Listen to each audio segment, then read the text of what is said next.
दोस्तों, इजिप्ट यानी कि मिस्र दुनिया की सबसे पुरानी सभ्यताओं में से एक है। इसकी धरती के नीचे न जाने कितने रहस्य दफन हैं।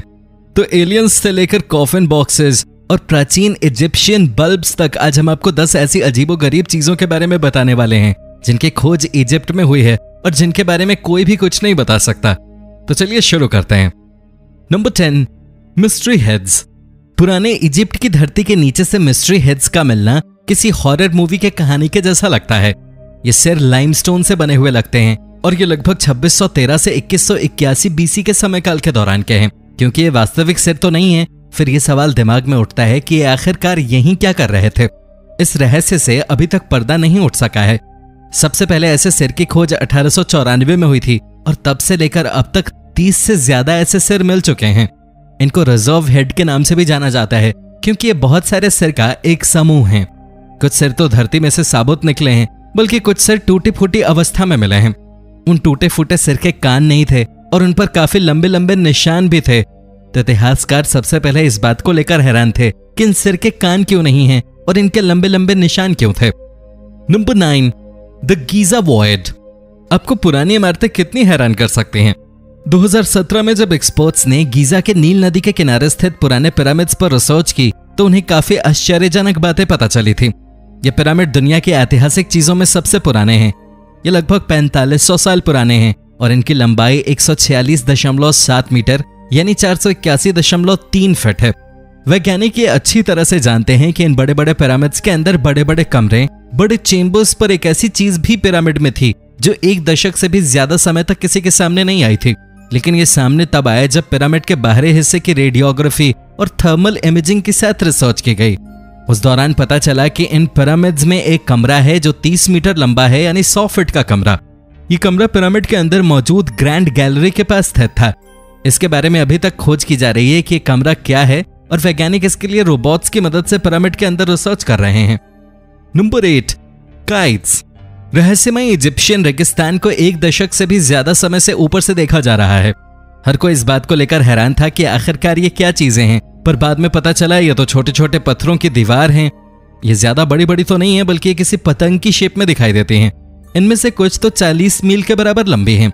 सबसे बड़ी रहस्यमयी बात तो यह है कि यहाँ केवल मिट्टी ही मौजूद है, पर इस बात से ये संकेत भी मिलते हैं कि पहले यहाँ कोई एलियन सभ्यता रही होगी या इजिप्शियन सभ्यता के लोगों का एलियंस की दुनिया से कोई संपर्क रहा होगा। इजिप्शियन रेगिस्तान में ऐसी 16 काइट्स को देखकर वैज्ञानिकों का यह कहना है कि उनके पास इस बात के पुख्ता सबूत मौजूद हैं कि ये लाइंस क्या हैं। 2000 से भी ज्यादा पुरानी इन दीवारों के बारे में इजराइल की एक यूनिवर्सिटी के द्वारा किए गए शोध के अनुसार इन काइट्स का इस्तेमाल जानवरों के शिकार के लिए किया जाता था। Number 7, King Tut's mummy. राजा टुट्स के मरने के बाद इजिप्ट में बड़ी रहस्यमयी परिस्थिति उत्पन्न हो गई थी। इनकी कब्र की खोज 1922 में हुई थी और बाद में ये इतिहास के सुपरस्टार बन चुके थे। बहुत से लोगों को यहां तक नहीं पता होगा कि राजा अपनी जवानी के दिनों में काफी जवान दिखाई देते थे। इतिहासकारों के अनुसार जब तक उनके पास कोई पुख्ता सबूत नहीं होंगे वो किसी भी तरह के निष्कर्ष पर पहुंचने में सफल नहीं होंगे। इस कब्र की खोजबीन करने के बाद ये समझ में आया कि इस शरीर में से कुछ हड्डियां गायब थीं। इसके अलावा इनकी मृत्यु कैसे हुई होगी ये भी एक रहस्य ही है। इस साल ब्रिटिश खोजकर्ताओं ने खोज की और उनके सामने यह निष्कर्ष निकला कि शरीर को जलाया गया था। इसी वजह से उस पर जलने के निशान मिले हैं। लेकिन इस निर्णय को लेकर कुछ लोगों ने कड़ा ऐतराज जताया। उनके अनुसार अगर शरीर को जलाया गया होता तो उसके अलावा कुछ और निशान भी मिलते।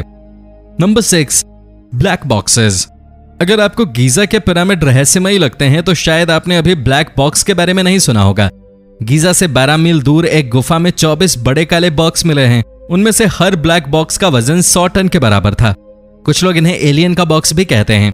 ये गुफाएं किसी मंदिर का हिस्सा थी जिसे एक फ्रेंच इतिहासकार ने 1850 में ढूंढा था। यहाँ पर मिली एक मूर्ति 3000 साल से भी ज्यादा पुरानी है। इन बॉक्सेस के अंदर क्या है इसकी जानकारी जब आपको मिलेगी आप भी चौंक जाएंगे। इन बॉक्सेस के अंदर जानवरों के सिर जैसी कोई आकृति मिली है। Number 5, lost labyrinth. इजिप्ट में मौजूद कायरो शहर से 100 किलोमीटर दूरी पर स्थित एक जगह है जिसका नाम है फल्यूम ओएसिस। इसे इजिप्ट का लॉस्ट लैबिरिंथ भी कहा जाता है। फल्यूम एक और नाम से मशहूर है जिसका संबंध मगरमच्छ से है। उसका ये नाम ग्रीक भाषा से जुड़ा है। यह भी कहा जाता है कि पहले यहाँ मगरमच्छ नियमित रूप से पूजा के लिए आते थे। लैबिरिंथ के बारे में एक प्रसिद्ध इतिहासकार ने उस तरह बखान किया है कि यहाँ एक बहुत बड़ा मंदिर था जिसके अंदर 3000 चेंबर्स थे। जिसमें से आधे जमीन के ऊपर थे तो आधे जमीन के अंदर थे। ये भी कहा जाता है कि जमीन के अंदर मौजूद चेम्बर्स का रास्ता पिरामिड तक जाता था, पर वो प्रसिद्ध इतिहासकार वहां तक नहीं गया। कहा जाता है कि किसी 12 किंग के नाम से मशहूर एक समूह के लिए जाने जाते हैं। कुछ लोग कहते हैं कि ये खो गया है, जबकि कुछ लोगों का कहना है कि ये 19वीं सदी में मिल गए थे। 1889 में पत्थरों का एक लैबिरिंथ मिला था, जबकि कुछ लोगों का कहना है कि ये छत थे। जब इन पत्थरों को जांचा गया तब ये सामने आया कि लैबिरिंथ जैसा ही कुछ था, पर फिर भी इसके बारे में कुछ कहना मुश्किल है। Number 4, that's a wrap. Egypt के बारे में बहुत से लोगों को पता होगा। इजिप्ट मशहूर है पिरामिड और मम्मी के लिए। जमीन के नीचे से मिली मम्मी को देखकर यह पता चलता है कि जिस नजरिए से हम उन्हें देखते हैं वो अलग हैं। पेरिस में मौजूद एक म्यूजियम जिसमें इजिप्ट की बहुत सी मम्मी एक साथ कतार में खड़ी हुई हैं। इन सभी मम्मी को लगभग 3000 बीसी से लेकर 30 बीसी पुरानी माना गया है। इनके मुंह को देखिए, इसे जियोमेट्रिक शेप में बांधा गया है। उनके पैरों के पास एप्रन भी बंधा हुआ होता है। इनका एक और उदाहरण मिलता है क्रोएशिया के म्यूजियम में। विक्टोरियन युग में आप किसी से भी मम्मी खरीद सकते थे। मम्मी को लपेटने के बारे में ज्यादा रिसर्च नहीं की गई थी, लेकिन जब इस बारे में रिसर्च हुई तो पता चला कि एक रीति रिवाजों की किताब से लिए गए हैं। Number 3, the Dendera light. हम लोग अक्सर ये सोचते हैं कि बिजली बल्ब की खोज तो आधुनिक समय में हुई है, पर कुछ लोग हमारी इस बात से सहमत नहीं होंगे। इजिप्शियन सभ्यता के पास प्रकाश करने का कोई जरिया उपलब्ध था। अगर आप डेंडेरा के मंदिरों की छत पर मौजूद नक्काशी को देखेंगे तो पता चलेगा कि कुछ इजिप्शियन सभ्यता के लोग ऐसे प्रतीत होते हैं कि उनके हाथ में बेसबॉल वाले बैट हैं। पर यह कोई बेसबॉल बैट नहीं, बल्कि आधुनिक समय में काम आने वाले लैंप की तरह कुछ हैं। रिसर्च के अनुसार ये जैसा दिखता है वैसा है नहीं, बल्कि ये उगते हुए सूरज की तरह दिखता है। Number 2, exploding pyramid. इजिप्शियंस अपने पिरामिड के लिए विश्वविख्यात हैं, पर बहुत सी सभ्यता खासकर मध्य और दक्षिणी अमेरिका के अनुसार इनमें खासी समानता है। कुछ लोगों के लिए ये महज एक संयोग की बात है कि आधुनिक सिविलाइजेशन में भी उन्हीं निशानों का उपयोग किया गया है। सभी पिरामिड को ऊंचा किसी उद्देश्य के लिए बनाया गया था, शायद किसी ऊर्जा को प्राप्त करने के उद्देश्य से। इसका उदाहरण एक इजिप्ट में बर्बाद हुए पिरामिड को देखकर पता चलता है। ऐसा पता चलता है कि 12,000 साल पहले आबुरा वाश में मौजूद पिरामिड 213 मीटर ऊंचाई पर था और यह गीजा के ऐतिहासिक पिरामिड से भी ऊंचा था। कुछ लोगों का यह मानना है कि यह पिरामिड ऊर्जा उत्पन्न कर रहा था और ज्यादा ऊर्जा उत्पन्न करने की वजह से यह एक्सप्लोड हो गया।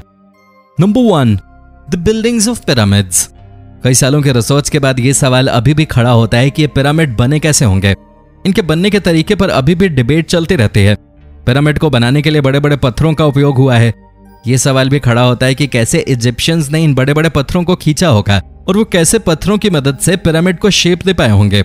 2014 में यूनिवर्सिटी ऑफ एम्स्टरडैम के फिजिक्स डिपार्टमेंट के द्वारा यह खोज की गई कि 1900 बीसी की सभी पेंटिंग्स में इन पिरामिड्स का राज छुपा हुआ है।